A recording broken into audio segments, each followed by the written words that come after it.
రాష్ట్రంలో టీడీపీ నాయకులపై దాడులు కొనసాగుతున్నాయని మంత్రి నారా లోకేష్ అన్నారు. గుంటూరు జిల్లా మంగళగిరి ఈద్గాలో బక్రీద్ సందర్భంగా జరిగిన ప్రత్యేక ప్రార్థనల్లో ఆయన పాల్గొన్నారు.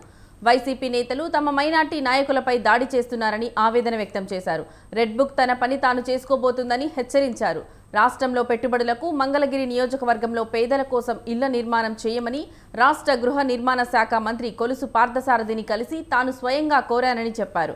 ప్రణాళికాబద్ధంగా మంగళగిరి నియోజకవర్గాన్ని అభివృద్ధి చేస్తానని మంత్రి లోకేష్ హామీ ఇచ్చారు. తాను ఇంకా ఛార్జ్ తీసుకోలేదని, రాష్ట్రంలో పెండింగ్లో ఉన్న ప్రతి ప్రాజెక్టుని పరిశీలించి రాష్ట్రానికి పెట్టుబడులు ఎలా తీసుకురావాలో అధినేత ఆదేశానుసారం పనిచేస్తానని లోకేష్ తెలిపారు.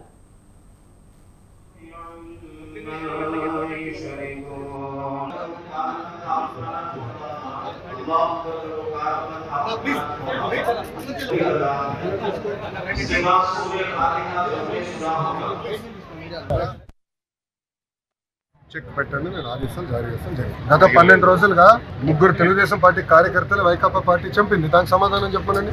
దుమ్మపండు మంగళగిరిలోనే మైనార్టీ సోదరుల్ని వైకాపా నాయకుడు చంపాడు. బ్యాట్ పట్టుకుని కొట్టి చంపేశాడు.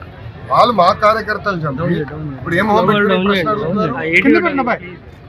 ఈ రోజు కూడా తాడిపత్రిలో మా కార్యకర్తను చంపేశారు. చంద్రబాబు నాయుడు గారు ఓర్పు సహనంతో మమ్మల్ని ఉండమన్నారు కనుక ఓర్పు సహనంతో ఉన్నాం. లా అండ్ ఆర్డర్ మెయింటైన్ చేయమన్నారు కనుక మేము ఎక్కడ మంగళగిరిలో కూడా లా అండ్ ఆర్డర్ ఉండాలి. నేను ఇష్యూ చేయట్లా.